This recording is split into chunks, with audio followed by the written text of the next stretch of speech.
that no matter how strong our gun laws are in this state, we are only as safe as the weakest laws in this nation. New York Assembly member Zohran Mamdani.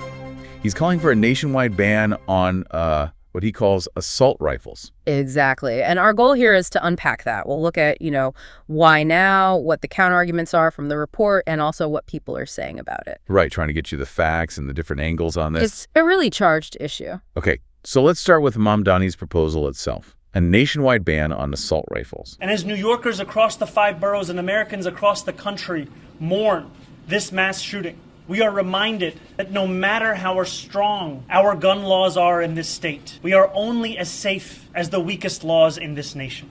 The briefing also notes his political affiliation, described as communist socialist, which his critics often bring up. Yeah, and the timing is key here. This call, it came right after that awful mass shooting in Midtown Manhattan. A terrible event. 4 people killed, including an NYPD officer, Islam. Exactly. And Mamdani's position, as the report lays it out, is basically that firearms coming in easily, especially, from states maybe with looser gun laws, that's what enables these tragedies. But the report immediately flags a major counterpoint, doesn't it?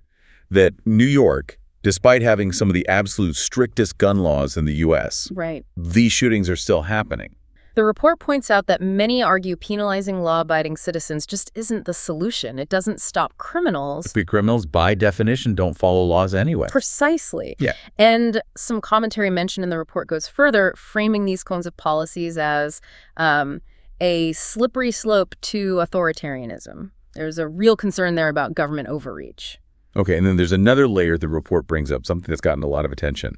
Mamdani himself has an armed NYPD security detail. Though they are also precautions that I am immensely grateful for, especially in the example of the NYPD detail that I have here in New York City. Yes, that detail is highlighted, and it connects directly to some pretty sharp criticism you see in the comments section of the report. Like what?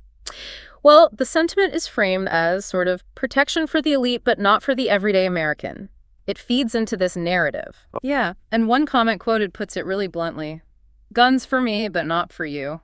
It even mentioned wedding security, I believe. Wow. So that perception of a double standard or hypocrisy is definitely present in the reactions. It definitely undermines his argument for a lot of people, judging by those comments. Let's look at some other comments the report mentioned.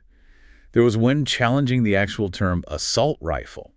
Oh, right. Someone commented that assault weapon or assault rifle is a made-up unicorn term used by people who don't know anything about guns. Emphasizing that a rifle is just a rifle. Yeah, and that really taps into the whole debate over language in gun control discussions. How terms are defined, how they're used, it matters a lot to how people perceive the issue. Absolutely. Were there other significant comments highlighted? There were. The report notes one comment questioning a foreigner potentially taking away fundamental rights guaranteed by our ancestors.